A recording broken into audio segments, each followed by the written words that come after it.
The doctor leaned close, slipped a note into my purse, and whispered, his voice strained with urgency. "Don't go home. I've seen a case like this before. The system was too slow. They're poisoning your food for your $88 million inheritance.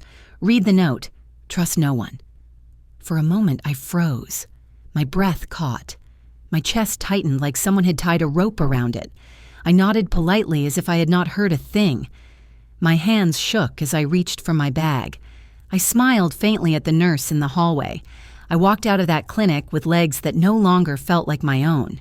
In the back seat of the taxi, I finally dared to open the folded paper.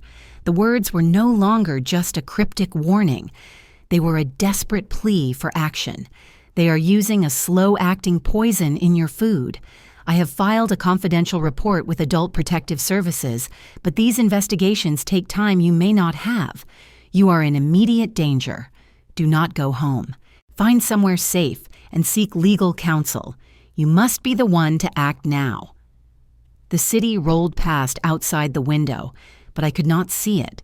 My mind replayed the doctor's whisper again and again. I pressed the note to my chest, feeling the weight of betrayal settle in my bones. The taxi driver glanced in the mirror. "Ma'am, are you all right?" I swallowed hard and forced out a quiet, "Yes." But inside, everything screamed, "No." A question rose in me, heavy as stone. If your own son's name was tied to poison in your food, would you run or would you go home? Would you confront them or pretend nothing had happened? I gripped that cracked glass so tightly I feared it might shatter in my hand. The edges bit into my skin, sharp and real, reminding me that I was alive, that survival was still mine to claim. Let me tell you who I am. My name is Nadine Porter. I am 70 years old. For 30 years, I was a school principal in Atlanta. I spent my life teaching children discipline, hope, and faith in themselves. I buried my husband 10 years ago, and since then, I have lived quietly. People saw me as an ordinary widow, a woman who spent her Sundays at church and her afternoons tending her garden. What they did not know was this. My husband left behind a company. When it was sold, I became the silent holder of $88 million. I never told my family the full truth. I wanted my son to build his own life, not wait for mine to end. But secrets breed shadows. And tonight those shadows began to rise around me. As the cab pulled onto my street, my heartbeat hammered so loud I thought the driver might hear it. My house stood in the distance, warm lights glowing in the windows. Inside were the people I loved most, my son Darius, my daughter-in-law Shanice, my granddaughter Talia. They were waiting, maybe with dinner on the table, maybe with poison in the food. I pressed the cracked glass to my lips as if it could give me strength. I whispered a prayer I had not spoken in years. When I stepped out of the cab, the night air wrapped cold around me. I walked toward my front door with the doctor's warning burning in my pocket. My hands shook, but my voice in my head grew steadier. That night I realized the doctor had just saved my life. When the taxi left me at the curb, I did not go inside. I stood in the shadows and watched my own house. The lights glowed warm through the curtains. From the outside, it looked like love lived there. But I knew better. I could hear laughter faintly drifting into the night. A family gathering, perhaps. But every laugh sounded like a blade against my chest. I held the cracked glass tighter in my purse. The star etched on its side pressed into my hand like a wound that would not heal. I wanted to believe I was wrong, that the doctor's note was paranoia, that my son would never think of such cruelty. But curiosity burned hotter than fear. I slipped around the side of the house and moved toward the back door. My shoes made no sound. At 70 years old, I never imagined I would creep through my own garden like a thief. Yet tonight, I was the intruder. I leaned against the window frame and listened. Voices carried clearer than I wished. My son's voice, his wife, even my granddaughter. Shanice spoke first, her tone sharp. "She is not confused enough yet. We need another doctor, one who will sign the papers." My heart lurched, but I stayed still. The cracked glass rattled when my hand shook.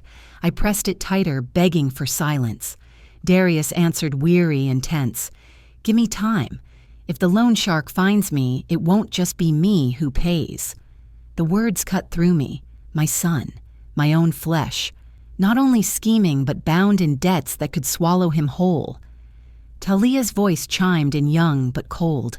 "I can't wait years. College starts soon. Why should my life pause until she dies?" Every word was a nail in my coffin, hammered by the people I loved. Yet beneath it, I heard weakness, fear, desperation. Shanice snapped again. "Then we switch her meds. She will forget her own name soon enough. The nursing home will take care of the rest." I felt bile rise in my throat. My chest heaved. My body screamed to run, but I could not move. The night seemed to hold its breath with me. Even the crickets fell silent, as if they too were listening to betrayal. Darius muttered again. "I did not want this, but debt does not forgive. If I fail, they will come for us all." I closed my eyes. My son was not entirely heartless. He was trapped. Yet his choice was to sacrifice me. That wound cut deepest. The cracked glass rested heavy in my palm, not breaking but reminding me of every fracture I had survived, trembling but unbroken, like me scarred but refusing to vanish. I pressed my forehead against the cold window pane. For the first time in decades, I felt like a stranger in my own life. I had raised Darius alone after my husband died. I gave him love, education, and the security I never had. And still, it was not enough. I thought of Shanice, the daughter-in-law I welcomed as my own. Her ambition had once impressed me. Now it poisoned her heart. And Talia, sweet child I once rocked to sleep, now speaking like a judge sentencing me for the crime of surviving too long. A tear slipped down my cheek, hot against the night air. Betrayal sharp as any knife had carved into my bones. But anger soon followed. Anger that burned hotter than sorrow. Anger that whispered, "You will not be their victim." I stepped back from the window, clutching the cracked glass as if it were my last weapon. I knew then that survival was not enough. I would need proof. I would need allies. I would need to fight. Quietly at first, then louder than they ever imagined. The garden smelled of jasmine. It should have comforted me. But tonight even the flowers felt like witnesses to my humiliation. I crept back through the yard and slipped into the night. My steps were unsteady, but my resolve grew stronger with each breath. In that moment, I promised myself one thing. They would not bury me in lies. I would expose them piece by piece. The street lamps glowed against the pavement. I walked until the house was out of sight, until the voices of betrayal faded into silence. I whispered to the cracked glass in my hand, "They think I will break, but I will not break. Not yet." That vow echoed inside me stronger than fear, stronger than despair. It was the first spark of quiet revenge. I did not sleep that night. Sleep belonged to safe people. Sleep belonged to those who trusted their walls. I trusted nothing anymore. The next morning I left a note on the kitchen table. Gone to early service. Just 7 words. A shield of silence. I slipped out before the house stirred. The sun was rising soft and golden, but inside me the world was collapsing. I carried the cracked glass in my bag. Its weight steadied me. Its edges reminded me that broken things still endure. I walked 2 blocks before hailing another cab. I gave the driver the address of an office downtown, an attorney's office. Her name was Ms. Bennett. I had read about her years before. A respected lawyer, known for fairness, known for sharpness. I told myself she would listen, that someone in this city would see me as more than a confused old woman. The cab pulled up to a tall brick building. I climbed the steps slowly, my legs heavy, but my heart urgent. Inside the lobby smelled of lemon polish. My shoes clicked across the floor. I walked to the receptionist and gave my name. She smiled politely, handed me a form, and gestured to a seat. "Ms. Bennett will see you soon." I sat in the waiting room surrounded by framed degrees and silent clocks. Each tick felt louder, dragging my heartbeat with it. When the door opened, Ms. Bennett stood there. Tall, composed, her hair silver at the temples. She carried an air of control. "Mrs. Porter, please come in." I followed her into a wood-paneled office. Sunlight streamed across her desk. Law books lined the walls like silent judges. I sat opposite her. She folded her hands, eyes steady on mine. "Tell me what brings you here." The words spilled out of me. The doctor's warning. The overheard whispers. The plan to switch my medication. My hidden inheritance. I spoke with precision, not hysteria. Every detail clear. I wanted her to see my mind was sharp. My fear justified. She listened without interruption. When I finished, she leaned back and exhaled slowly. "Mrs. Porter," she said, "family disputes are the most dangerous cases. They tear people apart. Courts hate them. Juries doubt them." I gripped the cracked glass in my bag. This is not just family tension. This is attempted murder. Her face softened with what looked like genuine pain, but her voice stayed firm. "Mrs. Porter, I believe you. Every word. But I cannot be the one to help you." My heart sank. I had braced for resistance, but this felt different. Not like a rejection, but like a warning born from a deep wound. Why my voice cracked. She looked away from me, her gaze drifting to a framed photo on her bookshelf. She sighed a sound heavy with memory. "Last year, I represented a man in a nearly identical situation. His son was forging checks. His daughter was replacing his medication. We had witnesses. We had financial records. But in court, they portrayed him as a confused, vindictive old man. They used his age against him, twisted his love into obsession. We lost. He died 3 months later in a nursing home alone. I cannot watch that happen again. A case like this doesn't just destroy the family. It can destroy the person fighting for the truth. I am truly sorry, but I cannot be your lawyer." The silence stretched. I stared at the polished desk. My reflection trembled on its surface, fractured like the glass in my bag. I stood slowly, my knees weak. "Thank you for your time," I whispered. She nodded once with the kind of sympathy that feels colder than indifference. I left her office with the sun still bright outside, but for me the world was dimmer. The city bustled, cars honked, people hurried with coffee cups. I moved among them invisible, carrying a storm no one could see. I had risked everything to speak, and still I was alone, utterly alone. I walked without direction until my feet ached. Finally, I stopped in front of a small hotel. Its doors rotated steadily, welcoming strangers. I checked in at the front desk. The young man there looked barely older than my granddaughter. He smiled warmly. "Good morning, ma'am. Do you need help with your bags?" I shook my head. "Just one night." He typed quickly, then glanced up. "Room 304. Elevator to your right." He paused, studying me. "You remind me of my grandma." The words struck like sunlight breaking through clouds. My throat tightened. I managed a nod. "That is kind of you." He grinned. She raised me. Tough lady. Always carried a chipped mug everywhere. Said broken things, still had stories to tell. I swallowed hard. My hand pressed against the cracked glass in my purse. He could not know, but the universe had just spoken through him. I carried that echo upstairs. Broken things still had stories. Broken women still had strength.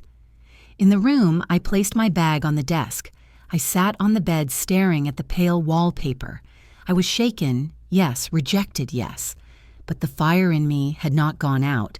It was only waiting. They thought isolation would break me. They thought silence would bury me. They had underestimated what 70 years had taught me. I took out the cracked glass. The star etched into its surface caught the light from the lamp. I lifted it high, whispering to myself, "This is not the end. This is the beginning." For the first time since the doctor's note, I felt the faintest spark of hope.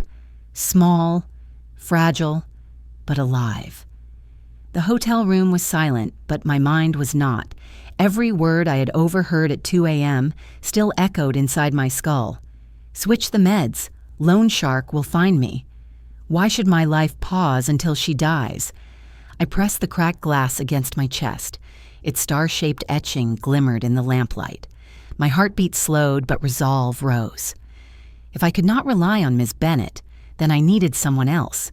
Someone who believed that survival was worth defending even at 70. I searched my contacts, old colleagues, church friends, former students. None felt right. This was not a problem for friends. This needed professionals.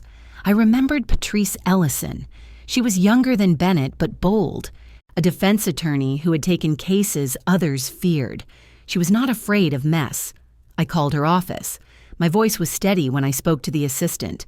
Tell her Nadine Porter needs a meeting. It is urgent. They gave me an appointment that very afternoon. I took a cab across town again, the city blurring through the windows like a restless dream. Patrice greeted me in a modest office. She wore a deep green blazer, her eyes sharp, her handshake firm. She wasted no time. Mrs. Porter, I know your name. A principal for decades, yes. Tell me what has happened. So I told her, again. The doctor's note, the overheard conversation, the lawyer who refused me. Patrice listened with her chin resting on her fist. When I finished, she leaned forward. If this is true, you need evidence. Emotion is not enough. Do you have anything recorded?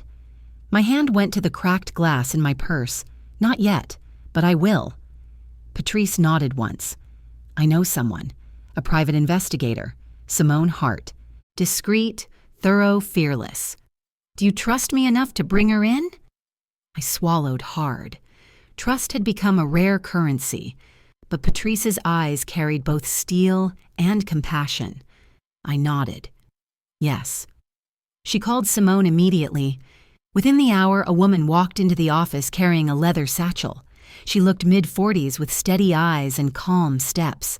Mrs. Porter Simone said, shaking my hand firmly. Patrice filled me in. You need proof. I specialize in proof. Her confidence lit a small fire in me. For the first time in days, I felt less alone. We began that same afternoon. Simone reviewed my account, then laid out her plan. Hidden microphones, financial tracing, background pulls. We move quickly or they move first. Her efficiency impressed me. She gave me a small recorder no bigger than my thumb. Keep this on you. Even fragments matter. The next days blurred into a mix of progress and setbacks. Simone investigated quietly, slipping between shadows, but some leads dried up and others nearly exposed her presence. Patrice coached me on how to remain calm, reminding me that even one mistake could cost us everything. Every night I sat in the hotel, clutching the cracked glass, whispering my prayers into it. Broken things still had stories. After nearly 2 weeks of sleepless nights, Simone finally returned with files. She spread them carefully across the table, explaining each step she had taken to get them. My hands shook as I turned the pages. At first, it was only fragments, strange charges on credit cards, unexplained withdrawals, and whispers picked up in crowded places. But over days, the fragments grew.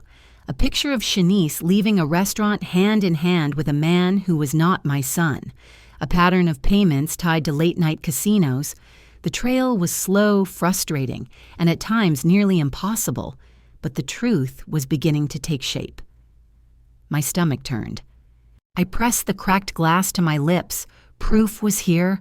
The nightmare was real, but so was their weakness. Simone slid over a flash drive. Listen to this. Picked up from a voicemail left on the wrong number and another fragment overheard. When she was careless in a crowded cafe, I hesitated, then pressed play. Shanice's voice filled the room. I can't go back to that tiny apartment. I can't raise Talea in poverty again. Her words pierced me. She was greedy, yes, but beneath it, fear throbbed. Fear of losing the life she had clawed to reach. For a moment, my anger tangled with pity. She was not pure evil. She was desperate. Desperation can be as dangerous as malice. Patrice caught my expression. Do not mistake weakness for innocence. People kill out of fear as often as they do out of greed. I nodded slowly, clutching the cracked glass. I know, but knowing they are afraid makes them less untouchable. That night, I lay awake in the hotel bed. The city hummed outside the window. I thought of Shanice's words again and again. I could almost see her younger, living in a cramped apartment, raising a child in hunger. I could almost understand. Almost. But understanding did not erase betrayal. Understanding did not erase poison in my food. By morning, Simone had more. Bank accounts drained, loans signed under my name, a pattern of fraud as intricate as a spider's web. The evidence piled high. My son's desperation, Shanice's fear, Talia's impatience, all layered into a scheme that would bury me. I stared at the cracked glass on the table. Its star-shaped fracture caught the sunlight glowing like fire. It seemed to whisper, "Fight." The first true proof was mine. Their whispers had become documents, recordings, photographs. I was not imagining. I was not insane. This was my mini-climax.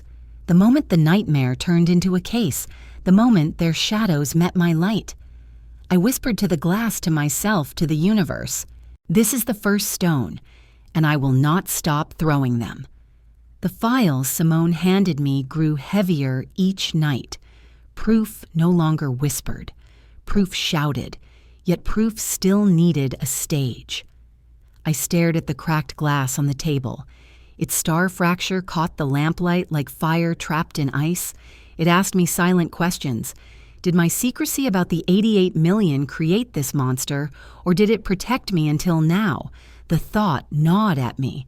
Had I sown the seeds of greed by hiding the truth, or had my silence been my only shield? If you were me, what would you think? Would you call secrecy wisdom or betrayal? Patrice reminded me not to spiral. Stay focused.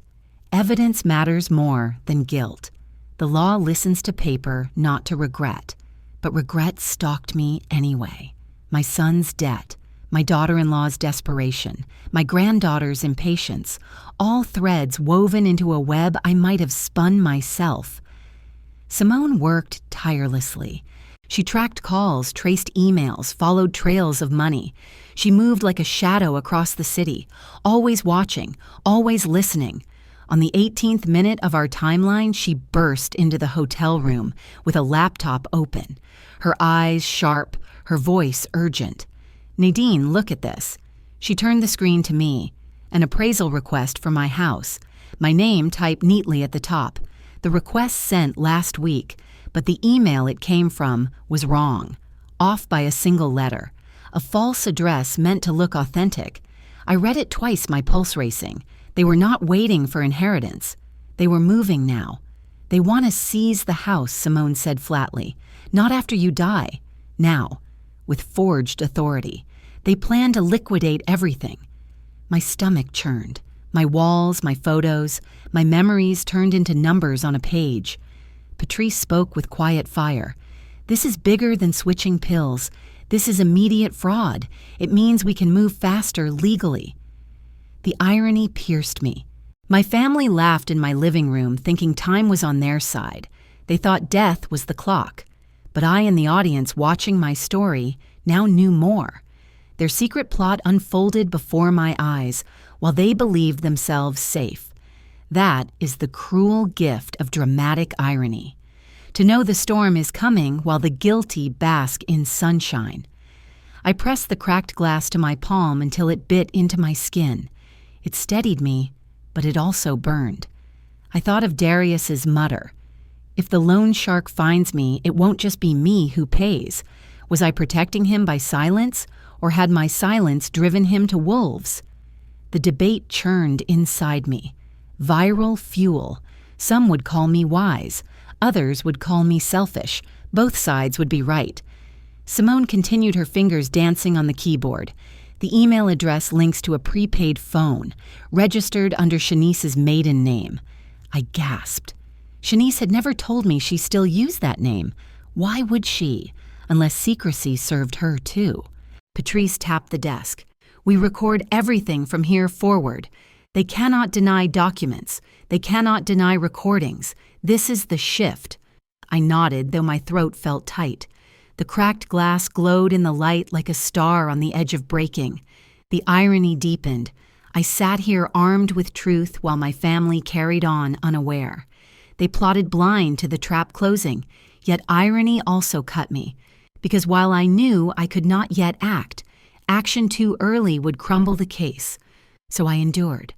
I endured the knowledge of betrayal while smiling at strangers in the hotel hallway. I endured silence when my hands longed to shake them. I spoke to the cracked glass instead. They think I am weak. They think I am asleep, but I am awake. The lamp hummed softly. The city buzzed outside. Inside, I held on to irony like a blade. It cut, but it also defended. I replayed Shanice's recorded whisper in my mind. I can't go back to that tiny apartment. I can't raise Talia in poverty again. Her words haunted me. They gave her motive, but they also gave her humanity. She was thief and victim at once. Gray morality pressed hard against my heart. How do you punish someone for clawing out of poverty when her claws are at your throat? The audience would wrestle with that question, and so would I. Simone leaned back satisfied with her findings. They are sloppy. Desperate people always are. That is how we win. I whispered again to myself. Not win. Survive. Then heal. Because healing mattered more than triumph.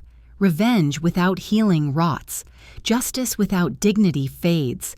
The cracked glass gleamed in my hand. Broken, yes, but beautiful. A symbol of what remains when everything else falls apart.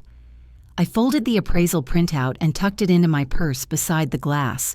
2 anchors, one emotional, one legal, both unbreakable. The night ended with a decision. We would wait. We would collect more. But now the tide had turned. They thought death was the prize, but life had just entered the fight, and I, broken but unbowed, would fight with it. The morning sun broke through the curtains like a verdict I could not ignore. For days I had hidden behind shadows, clutching cracked glass, whispering fears into silence. That morning I chose to step out. I looked at myself in the hotel mirror and almost laughed. My reflection was a tired widow, hair dull, shoulders bent under the weight of betrayal. A woman who had been reduced to whispers in her own house. That version of me was dead. I called the salon. When the stylist asked what I wanted, I said only one word: change. Hours later, a stranger stared back from the mirror. My silver hair was trimmed, sharp-shaped with elegance. A navy dress hugged my frame with dignity, not vanity. My lips held color again. My eyes carried fire. The cracked glass in my purse caught the light, and for the first time I saw it not as a wound, but as a star, fractured yet brilliant. Walking back to the hotel, I felt taller, though my body had not grown. Strangers glanced at me, and instead of pity, I saw recognition. As if they sensed I had stepped into power I had denied myself for years. But power meant nothing if it stayed silent, so I turned to the one stage no one could silence unless they tried the live stream. I set up my phone in the suite's quiet corner, cracked glass beside me like a witness. Patrice caught me setting up the phone. Her eyes narrowed. "Nadine, wait. Do you understand what you're doing? Going live like this could backfire. If you name names, they can sue for defamation. The DA might accuse you of tainting the jury pool. This could cost us everything." I met her warning with silence, my fingers trembling near the cracked glass. She sighed softer this time. "If you insist, at least remember this. Do not mention medical details you cannot prove yet. Do not accuse anyone of crimes without evidence. Tell your story, not your verdict." Her words pressed on me like a final shield. I nodded once. Then let the world judge the truth with me. And with that, I pressed record. "Good evening. My name is Nadine Porter. I am 70 years old, and tonight I will tell you why the people closest to me want me gone." My voice was steady. Too steady. The viewers started small, a few dozen, but they climbed as I spoke. I told them about the doctor's note about midnight whispers of switching pills, about the appraisal forged under my name. At 200 viewers, I held up the cracked glass. This cup is me, broken but not gone. Worthless, they thought. Yet it still holds truth, and truth is heavier than poison. The comments exploded. "Grandma, we believe you. Stay strong, Nadine. Show us more." Then, without warning, the screen froze. A red banner appeared. "Stream terminated. Reported for false information." I stared at the dead screen, my reflection in the black glass. For a second, despair clawed at my throat. My enemies had silenced me again, but then I remembered silence had been my cage, and cages can be broken. I reset the stream. Title: They shut me down, but I will not be silent. This time, the numbers soared. 500, 800, 1,000. It was as if the act of trying to silence me had lit the fire brighter. I leaned close to the camera. They reported me. They want to shut me up. But ask yourself, why would anyone fear an old woman's voice unless it carried truth? The comments roared like applause. People poured in not just to listen, but to defend. They shared the link faster than I could follow. And then I dropped the weight I had carried for decades. I have kept a secret, one even more dangerous than their lies. When my husband died, I inherited $88 million from the sale of his company. I never told my family, not my son, not my daughter-in-law, not even my granddaughter. I kept it buried, locked away. Was I wrong to keep it secret? The silence that followed was louder than any cheer, and then the flood began. Some voices defended me. She was protecting herself. Families kill over less. Wise woman. Others condemned me. You planted the greed. You created this betrayal. If you trusted no one, you deserve the isolation. I let them debate in the comments, thousands of strangers pulling apart my choices as if they were their own. But that was the point. It was not just my fight. It was theirs, too. Every elder who feared exploitation, every mother who wondered if her children's smiles hid knives, every widow who sat at a table alone with secrets too heavy to share. I raised the cracked glass to the camera. This secret kept me alive, but maybe it also kept me apart. Tell me, does loyalty to blood outweigh loyalty to truth? And if you were me, would silence be sin? The numbers doubled. 10,000 viewers. The chat scrolled too fast to read. Hashtags appeared. Justice for Nadine. Elder voices. Eat million secret. In that moment, I understood something sharp and painful. Secrets can poison, but they can also preserve. They can rot a family tree, or they can keep its roots from being stolen. The truth was not clean. It was gray. I let the debate rage my face, calm my voice even. I am not asking you to forgive me. I am asking you to decide, would you have done the same? The stream held for an hour. I showed documents Simone uncovered. I replayed Shanice's whispered line from the recording. I can't go back to that tiny apartment. I can't raise Talia in poverty again. Better to sin for comfort than suffer in hunger. The viewers reacted with fire. Some cursed her greed. Others pitied her desperation. The chat split like a courtroom jury. And I, sitting in a navy dress, cracked glass, glowing beside me, watched my private war become public theater. At the end, I closed with one promise. They want me silent, but I speak louder. They want me broken, but I shine brighter. This glass is cracked, but it holds water. So do I ended the stream heart racing. My phone buzzed with notifications, shares, comments, invitations to appear on shows. But none of that mattered yet. What mattered was that the world knew. What mattered was that silence was dead. And deep inside, I felt the turning. The hunted had become the storyteller. The victim had become the witness. And the woman who once hid behind shadows now stood in navy light, unafraid of debate, unafraid of truth. The turning point had arrived. The elevator ride to the third floor felt like a climb into enemy territory. My cracked glass rested in my hand, cool against my palm, steadying me like a heartbeat outside my body. The realtor's office was where the appraisal fraud had begun. Tonight, it would become the stage for truth. When the door slid open, voices echoed from above. I stepped onto the staircase. The navy dress I had chosen gave me height, but the glass in my grip gave me courage. Each step downward was measured deliberate, like the tolling of a bell before judgment. At the bottom, they were waiting. Shanice stood in front, sharp suit, lips painted crimson eyes, scanning the room like she already owned it. Darius leaned back against the wall, arms crossed, but beneath the anger was fear. A loan shark's threat still echoed in his ears. If he failed, the debt would devour them all. And Talia, my granddaughter, barely 20, shifted nervously near the corner phone in her hand, caught between loyalty and shame. The office buzzed with witnesses, realtors, assistants, clients, all pausing mid-task to watch. Phones hovered in the air. My private war was now public. Shanice was the first to speak. Her voice sliced through the chatter like a blade.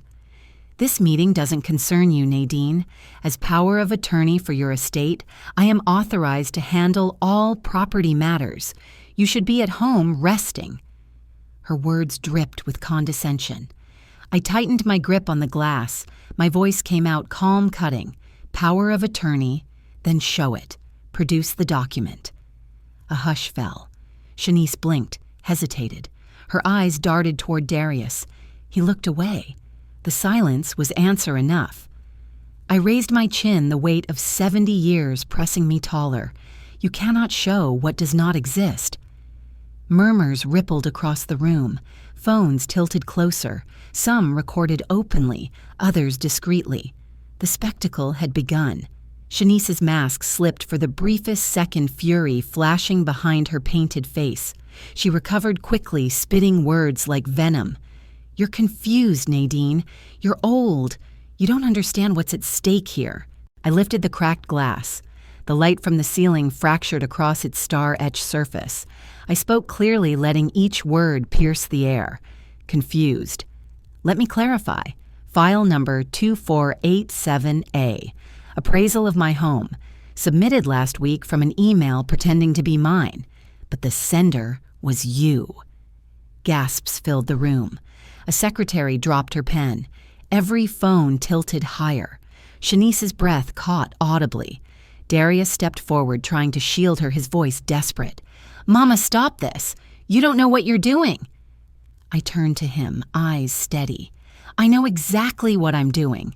You tried to sell my life while I was still breathing. The room froze. No one dared move. The air itself seemed to recoil from the weight of those words. I pressed further, my voice steady as stone. You forged my voice. You tried to steal what was never yours. And now you will answer not just to me, but to every person watching. The sound of notifications chimed around us. Live streams were running. Comments were pouring in real time. Strangers far beyond those walls were already judging, already spreading the humiliation wider. Shanice tried one last desperate strike. You can't prove anything. This is slander. You're making a fool of yourself. I held up a printed page Simone had delivered earlier. The metadata, the fake email, the digital fingerprints. I read the numbers aloud, every digit a nail in her coffin. Filed from IP address 67.1 Tinwasi 4312. Registered under your name, Shanice Porter. The room went silent, dead silent. Even the air conditioning hummed like a guilty confession. Phones caught her face in that moment, the collapse of arrogance, the tremor of fear. Her mouth opened, closed, no sound escaping. Then a sound broke the silence. Not from Shanice, from Talia. She sobbed a raw, unguarded sound. Her phone clattered to the floor. Tears streamed down her cheeks as she staggered back, shaking her head. No, I didn't sign up for this. I didn't. Her voice cracked, breaking apart the last illusion of unity in their camp. Shanice reached for her, but Talia pulled away, trembling, her arms wrapping around herself. She pressed against the wall, eyes darting to me, then down to the floor. Shame and grief warred across her face. The crowd murmured louder now, their judgment splitting the family in real time. Cameras caught every angle, Shanice's fury, Darius's desperation, Talia's tears, and me standing still with a cracked glass that glowed like truth itself. I raised my voice not for them, but for the audience beyond the walls. Family is supposed to protect, not poison, but betrayal thrives in silence. Tonight, silence ends. The words reverberated through the office. Phones captured them, replayed them, immortalized them. Shanice's shoulders sagged under the weight of humiliation. Darius clenched his fists, trapped between fury and fear. And Talia, sweet Talia, sank to the floor in tears, her loyalty unraveling. That was the moment I saw it, the fracture in their alliance, the seed of reversal. One day soon, that fracture would grow wide enough for truth to break through. And when it did, Talia would no longer be their shield. She would stand with me.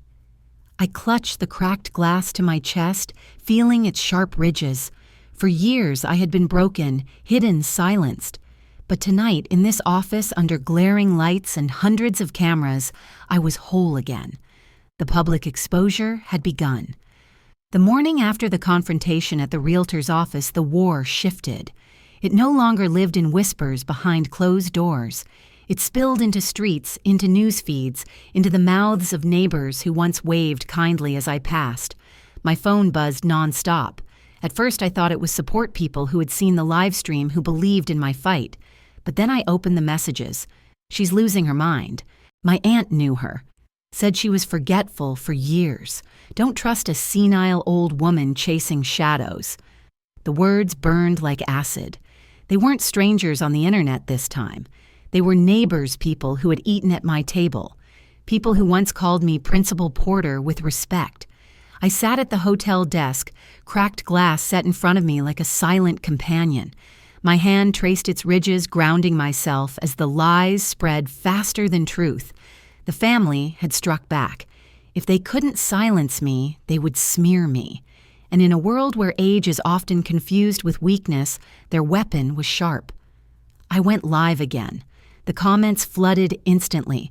Some voices cheered me on, but others echoed the smear. She's old, she's confused, she's making it up. I stared into the camera, heart pounding.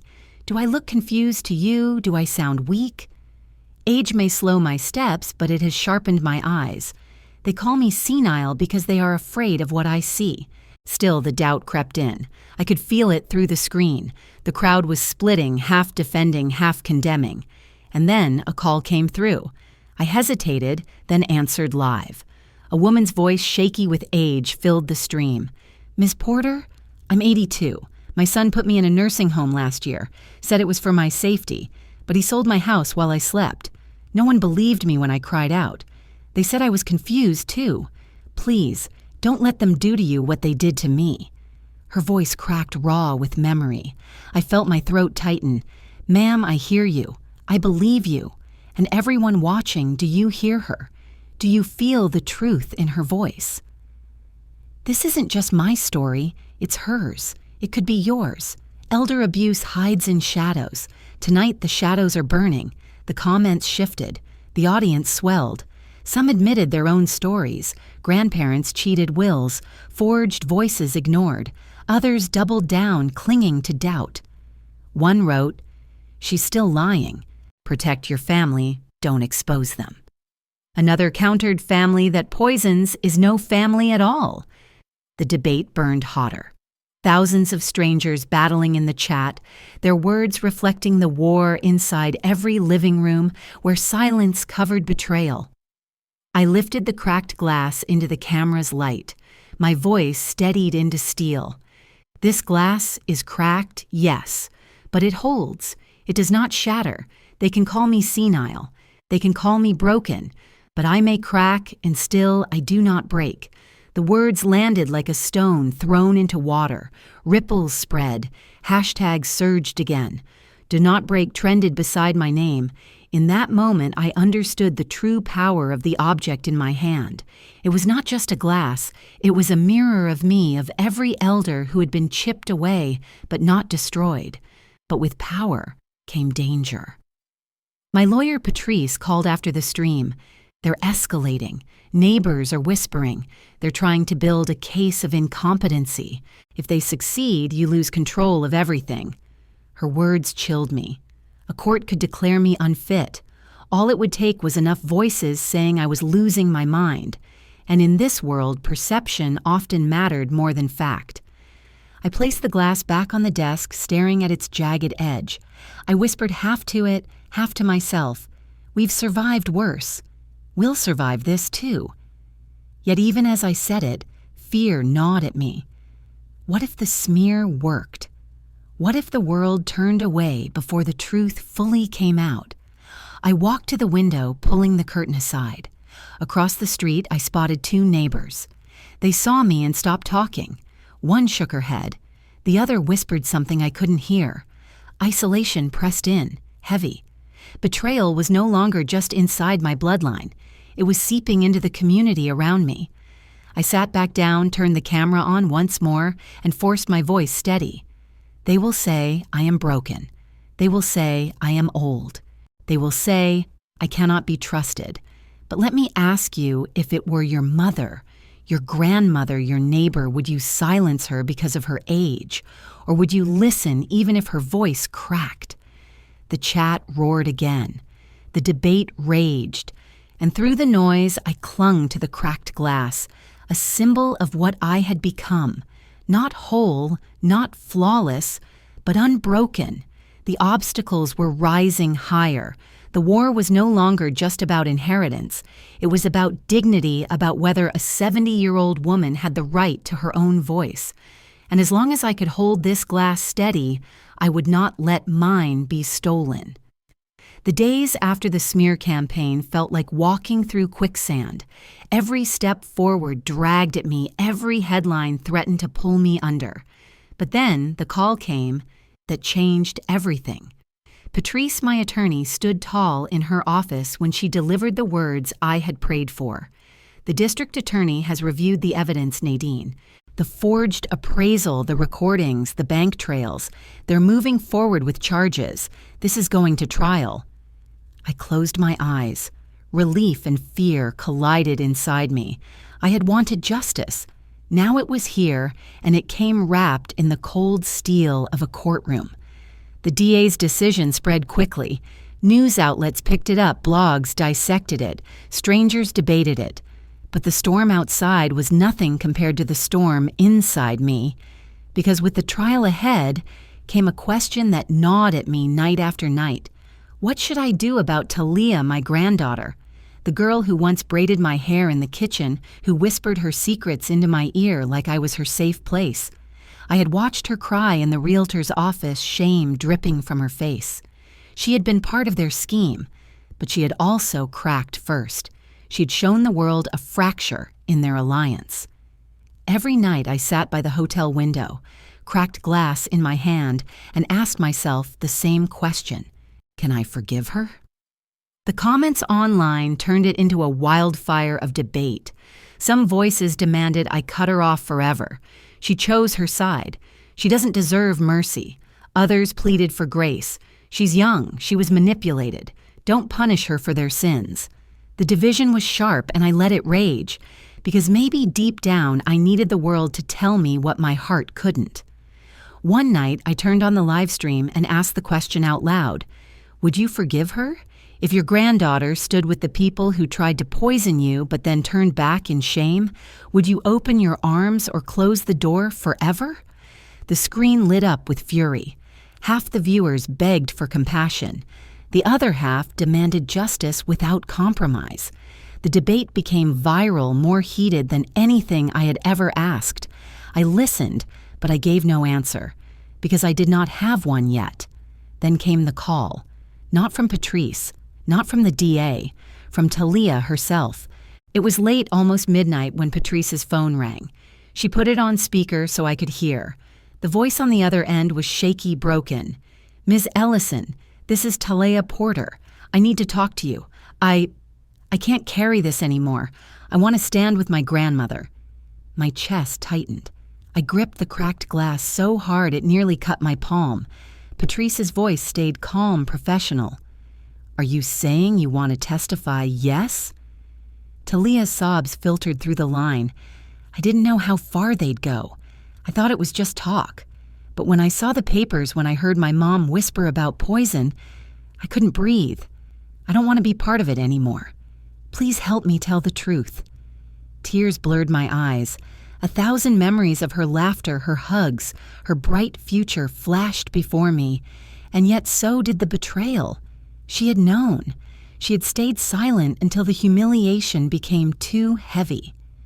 Patrice glanced at me across her desk, waiting for my signal. I hesitated. Could I trust her? Could I let her back in after the knife she had nearly pressed into my back? The silence stretched until my voice finally broke it. "Let her speak." Patrice nodded, turning back to the phone. "Talia, if you're serious, I'll meet you tomorrow. But you need to understand, once you testify, there's no going back. Your parents will call you a traitor. Are you ready for that?" "I'm ready," Talia whispered. "I want to stand with her, with Grandma." The line clicked dead, but the echo of her voice lingered in the room. I set the cracked glass down on the table. Its star-etched surface glowed under the lamplight, fractured but luminous. It had been my anchor, my reminder that I could bend without breaking. Now it felt like something else, too, a bridge between brokenness and healing, between betrayal and forgiveness. The mini-climax of that night pulsed through me. My granddaughter was stepping onto my side of the line, but whether I could open my heart to her, that answer had not yet come. For now, all I knew was this. The courtroom was waiting. The world was watching. And the battle for truth was no longer just mine. It was ours. The courthouse smelled of polished wood and old dust, a mixture of dignity and decay. When I stepped into the room, every seat was filled. Neighbors, strangers, reporters, all pressed shoulder to shoulder, waiting to watch the unraveling of my family. The cracked glass sat in my hand, its star-etched scar catching the light. I carried it like armor, like a relic of survival. I placed it gently on the table in front of me, my talisman, my truth, my silent witness. The judge entered. The jury filed in. The air grew heavy, thick with the weight of consequence. I folded my hands, but inside my pulse raced. This was no longer about inheritance. This was about dignity, about whether the truth of an old woman's voice could still pierce through lies. The prosecution called the first witness, Dr. Cole, the same doctor who had risked his career to slip me that note. His testimony was steady measured. He explained how he discovered irregularities in my medical chart, how prescriptions had been altered behind my back. He described the moment he realized my life was in danger. The jury leaned forward, every eye fixed on him. Next came Simone, my private investigator. She laid out the trail credit cards forged in my name, debts paid with stolen funds, the fraudulent appraisal. She projected documents on the screen, each one a nail in the coffin of their defense. When she played the recording of Shanice's whisper, "I can't go back to that tiny apartment," the room rippled with gasps. Then Patrice, my attorney, delivered her testimony, not as my advocate, but as an officer of the court. She spoke of my lucidity, of the countless hours we had worked together to build the case. "This woman is not senile," she said firmly. "She is fighting for her life."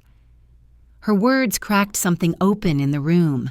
I saw jurors' eyes glisten, but it was the final witness who shifted everything. Talia. My granddaughter walked slowly to the stand. She looked so young, so fragile, yet there was steel in her spine. She avoided her parents' eyes. When the prosecutor asked her to state her name, her voice shook. But when she looked at me, something steadied in her. "Tell us what you know," the prosecutor urged. Talia took a deep breath. My parents told me that if things went wrong, they would say it was me, that I was the one who filed the fake appraisal, that I wanted the money. They said, They said I was young and people would believe I was reckless. The words landed like a thunderclap. Shanice's face drained of color. Darius shifted violently in his seat, eyes wide with betrayal, not at the scheme but at the exposure. Gasps filled the room. One juror covered her mouth. Another shook his head, tears brimming. Talia pressed on her voice, breaking but unyielding. I was scared, but when I realized they were willing to kill my grandmother, I couldn't stay silent. I will not let them blame me anymore. Her tears streamed freely, but her words carried the clarity of redemption. She was no longer a pawn. She was a witness. She was truth. I sat frozen tears welling in my eyes, not from pain this time, but from a strange, aching pride. She had stepped into the light. She had chosen me, chosen truth. The defense tried to shake her. They called her emotional, confused, manipulated. But each question only made her firmer. No, she said again and again. I know what I heard. I know what they planned. And I will not protect them anymore. By the time she stepped down, the jury was no longer just listening. They were feeling. And that feeling was undeniable. The closing arguments blurred. The defense clung to straws, painting me as paranoid, painting Talia as unstable. But the evidence stood, and the weight of it pressed too heavily to ignore. When the jury filed out, the room hummed with anticipation. I placed my hand on the cracked glass, feeling its ridges bite into my skin. It reminded me of every fracture I had endured, every night of fear, every whisper of betrayal. The jury returned. The foreman stood. His voice was steady, but I could hear the tremor of gravity in it. On the charge of fraud, guilty. On the charge of attempted poisoning, guilty. The verdict hung in the air like a final toll of the bell. The judge delivered the sentences. Darius, 9 years. Shanice, 7.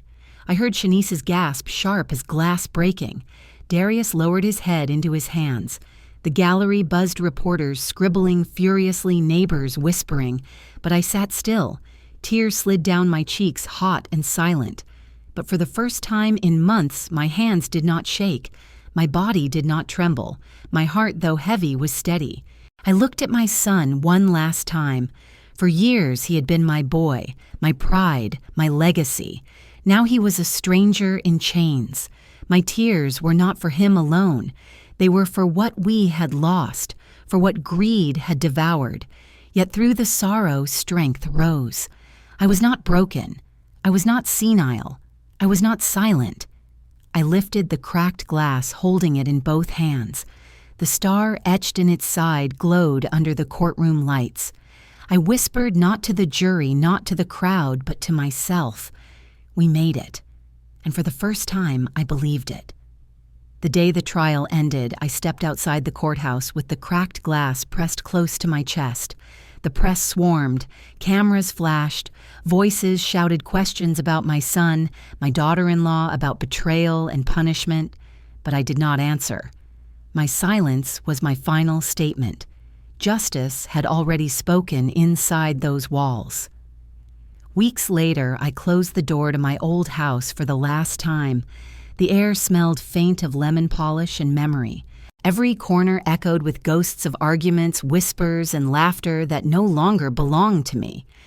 I placed the cracked glass carefully in a box, then turned the key. I walked away without looking back. Some doors must stay closed forever. I chose a new home. Not a mansion, not the sprawling house that had once been my pride, but a small, bright place at the edge of town. 2 bedrooms, wide windows, light streaming in every morning like a promise. The garden was modest, but roses lined the path. The first day I walked in, I opened every curtain and let the sun flood the rooms. The silence was different here, not heavy with suspicion, but light with possibility.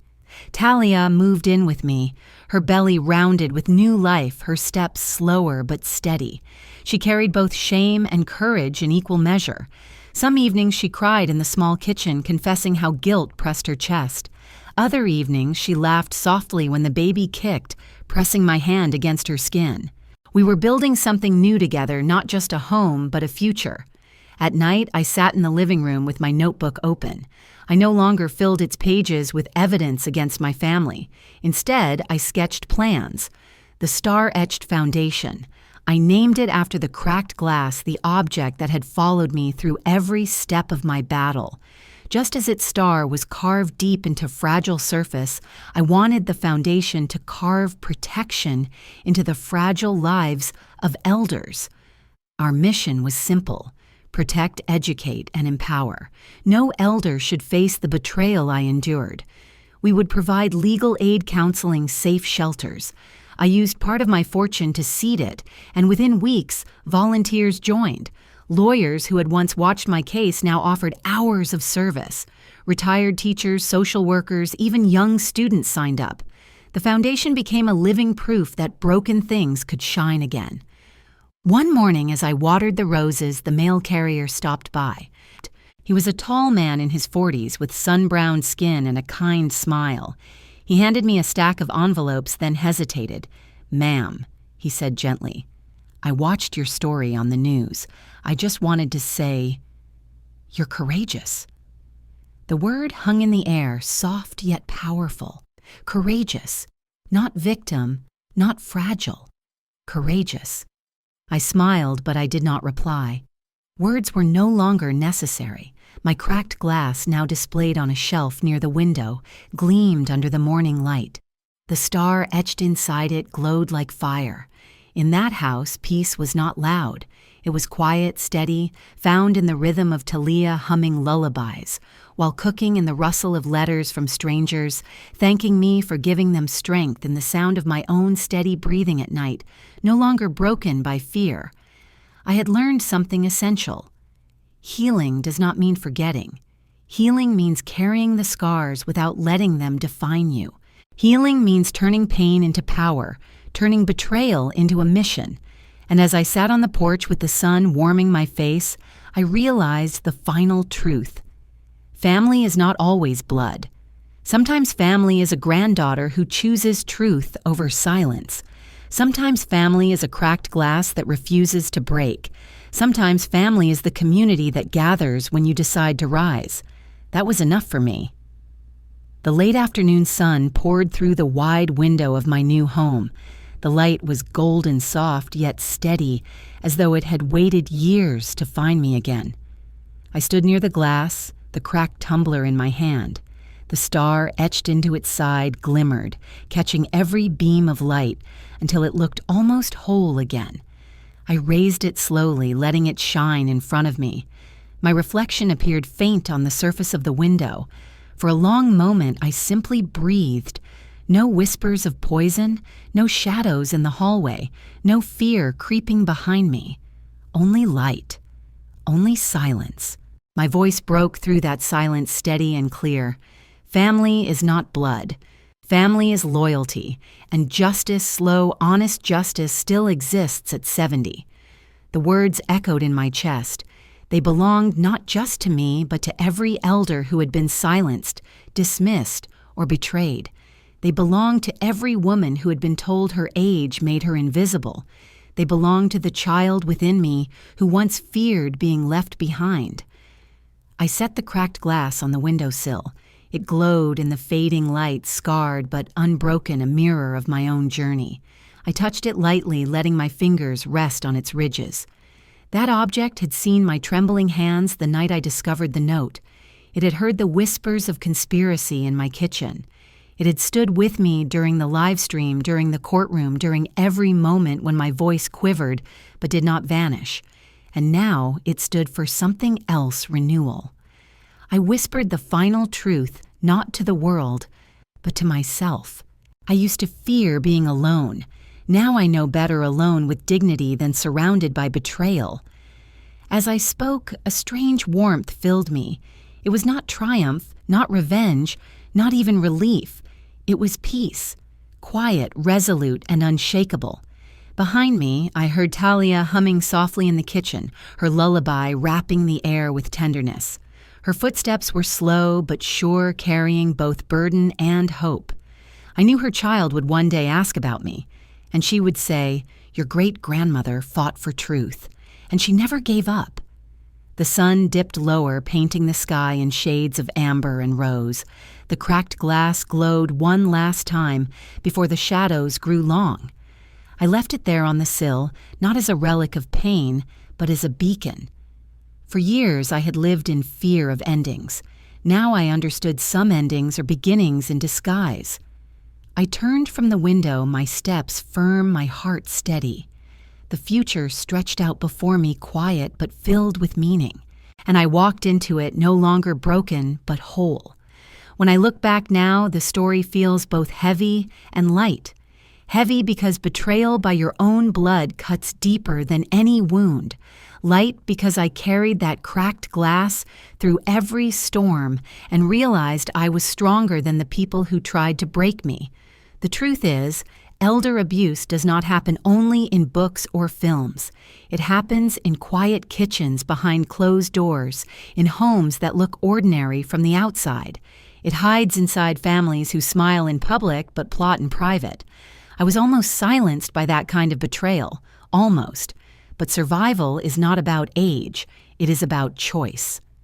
At 70, I chose to speak. I chose to fight. I chose to believe that dignity matters more than inheritance, and truth matters more than comfort.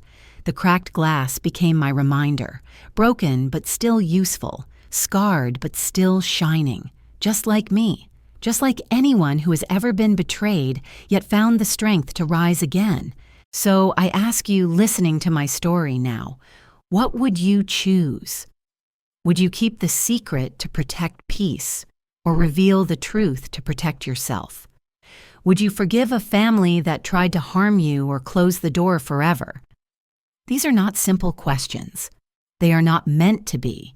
They are the debates that make us human. As for me, I learned that peace is not given. It is made. And sometimes you only find it when you decide that being alone with dignity is better than being surrounded by betrayal. So if you are carrying scars of your own, hold them gently. They do not make you weak. They make you real. They make you ready to start again. Because it is never too late to reclaim your voice. Never too late to stand for justice. Never too late to begin again. That is what I carry forward. That is what I leave with you.